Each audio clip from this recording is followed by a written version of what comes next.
Japan Angel association ঘুরে আসার পর মানে একটার পর একটা আপনাদের সাথে যতই আমি ভিডিও শেয়ার করতেছি মনে হচ্ছে যে আরও অনেক কিছু দেখানোর বাকি আছে আপনাদের সাথে।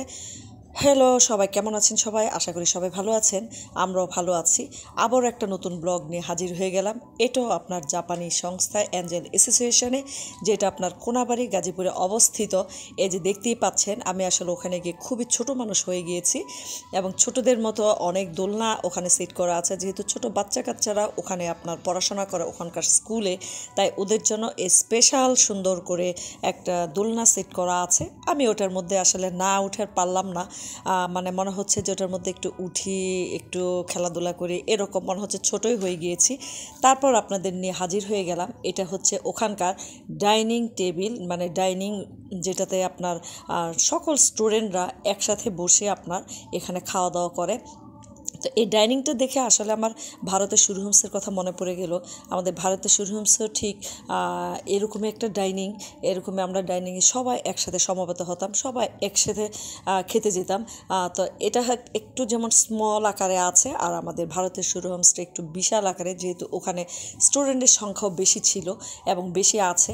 তো ওই ওই ওই দৃশ্যের ওই 1996 সালের কথা আসলে মনে পড়ে গেল এই ডাইনিংটা দেখার পর। তাই এটা ঘুরে ঘুরে দেখলাম এবং অনেক কি বলবো যে আসলে ওখানকার অনেক স্মৃতি, ভারতের সূর্যবংশের এই ডাইনিংটা দেখে আমার অনেক স্মৃতি মনে পড়ে গেল। সেটাই আমি আমার বান্ধবী নাসিমের সাথে আলোচনা করতেছিলাম, হাসতেছিলাম যে আসলে দেখ কত স্মৃতি মনে পড়ে। আসলে 20টা বছর যে মাঝখান দিয়ে চলে গিয়েছে, সেটা আসলে আমার আর নাসিম রেখার যখন দেখা হয়েছে তখন মনে হচ্ছে যে না, এই তো কিছুদিন আগে দেখা হয়েছে ওদের সাথে, আবার আজকে দেখা হলো। এরকম একটা ফিলিংস আসলে মাঝখানে যে এতগুলো বছর আসলে চলে গিয়েছে আমাদের জীবন থেকে, আমাদের সাথে দেখা সাক্ষাৎ নাই, কথা হতো, ফোনে কথা হতো, মোবাইলে কথা হতো, মেসেঞ্জারে কথা হতো, হোয়াটসঅ্যাপে কথা হতো, কিন্তু এইরকম সরাসরি সাক্ষাৎ যে এত বছর পরে হয়েছে আমার নাসিম এবং রেখার সাথে, সেটা আসলে আমাদের সাথে যখন সাক্ষাৎ হয়েছে একজন আরেকজনের, তখন আসলে মনেই হচ্ছে না, ওরকম কোনো ফিলিংসই আসেনি। মনে হচ্ছে এই তো কিছুদিন আগেও আমি আমার নাসিমের হাত ধরে ধরে এরকম, যখন কারেন্ট চলে গিয়েছিল তখন আসলে ইডেনে যখন পড়তাম, তখন আমরা দুই বান্ধবী মিলে, রেখা আসলে আগে থেকে অনেক ব্যস্ত থাকতো, ব্যস্ত ছিল। তারপর আমরা দুইজন মনে হচ্ছে যে যখন লোডশেডিং হতো তখন আমরা যে ইডেনের সামনের যে প্লেসটা, ওখানে ধরে ধরে হাঁটতাম আর গান গাইতাম। ওই স্মৃতিগুলো আসলে অনেকে মনে পড়ে। আমার বান্ধবীর ছবিটা আসলে না দেখালে কেমন হয়। রেখা আসলে তখন ব্যস্ত ছিল ক্লাস নিয়ে। আমরা এরই ফাঁকি দিয়ে একটু জাপান এঞ্জেল অ্যাসোসিয়েশনের চারপাশ একটু ঘুরে দেখলাম। আমাদের বাড়ি স্যার একজন ম্যাডামকে দিয়ে পাঠিয়েছেন আমাদের পুরোটা এরিয়া ঘুরিয়ে দেখার জন্য। তো এই জন্য আসলে রেখার ছবিটা আসলে এখানে দেখাতে পারলাম না, এই জন্য আন্তরিকভাবে দুঃখিত। কিন্তু এখানেও আমরা রেখাকে মিস করেছি। এই যে উনি হচ্ছেন সেই আপুটা, যে উনি এসছেন যে আমাদের পুরাটা, মানে পুরা এঞ্জেল অ্যাসোসিয়েশনটা ঘুরে ঘুরে দেখানোর জন্য, কোথায় কি আছে, কোথায় কি আসলে, এটা তো আমরা যেহেতু এইবারে আমার প্রথম যাওয়া, তাই আসলে সব ঘুরে ঘুরে উনি খুব সুন্দর করে দেখাচ্ছেন। আর আমি আর নাসিম দেখতেছি, হাসতেছি, একটু ভিডিও করতেছি।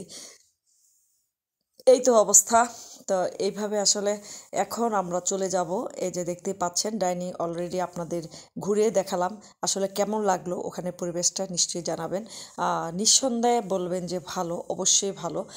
এখন আমরা চলে যাচ্ছি এখানে যে আবাসিক যে হোস্টেলটা, আসলে মেয়েরা কোথায় থাকে, সেখানে আসলে আবাসিক হোস্টেলটা আপনাদের দেখানোর আসলে লোভ সামলাইতে পারলাম না, তাই ওখানেও আপনাদের আসলে নিয়ে গেলাম। তারপরও যারা আপনারা আসলে সরাসরি দেখতে চান, তারা আমি মনে করব যে অবশ্যই সরাসরি ঘুরে আসাটা অনেক বেটার, অনেক কিছু জানা যাবে, অনেক কিছু শেখা যাবে। এই যে আমরা অলরেডি ঢুকে গেলাম আবাসিক হোস্টেলে। এখানে আসলে মেয়েরা থাকে একসাথে। এটা দেখে তো কি বলবো, হোমসের কথা আর কি বলবো। এটা দেখে তো আরও বেশি করে মনে পড়ে গেল হোমসের যে স্মৃতি, হোমসের সে দৃশ্য, এবং কি সুন্দর করে দেখুন, এতই নিট অ্যান্ড ক্লিন, এতই পরিষ্কার পরিচ্ছন্ন, খুব সুন্দর করে গুছানো। এটা পুরাটা হচ্ছে মেয়েদের একটা হোস্টেল, আবাসিক হোস্টেল। তারা ওখানে থেকে খেয়ে পড়াশোনা করে এবং বিভিন্ন, আমার মনে হচ্ছে যে আরও অন্য কোনো কারিকুলামের সাথে আরও যুক্ত, যে যেহেতু জাপানের একটা সংস্থা এবং অনেক কিছু নিশ্চয়ই আছে এখন, এবং এখান থেকে আমার মনে হয় যে অনেক কিছুই কে ডেভেলপ করা যায় এবং অনেক বিভিন্ন কিছুতে অ্যাপ্লাই করা যায় অনেক কিছু। আমি ততটা জানি না, তাই আসলে আপনাদের সাথে শেয়ার করতে পারলাম না।